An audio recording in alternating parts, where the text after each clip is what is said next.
eu queria que você voltasse ao menos pra buscar algum objeto que na despedida você não levou.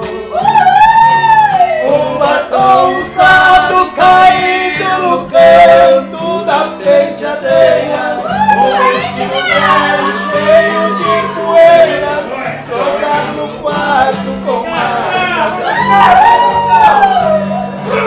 vestido de seda, o seu manequim também deixou. Ali no cantinho não tem mais valor, se não tem aquela que tanto cruzou.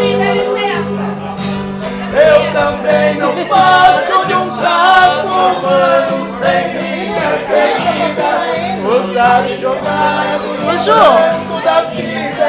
Não sei o que faço sem meu grande amor. Ô Ju, senta aí pra ficar bonito. Chegou!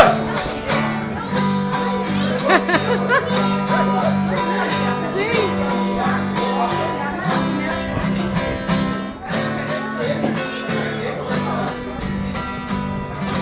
Eu já não acendo a luz do meu quarto quando vou deitar, porque no escuro não vejo no espelho meus olhos.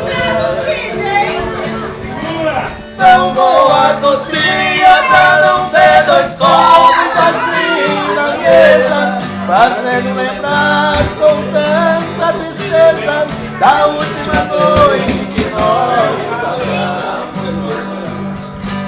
vestido de seda, o seu manequim também deixou.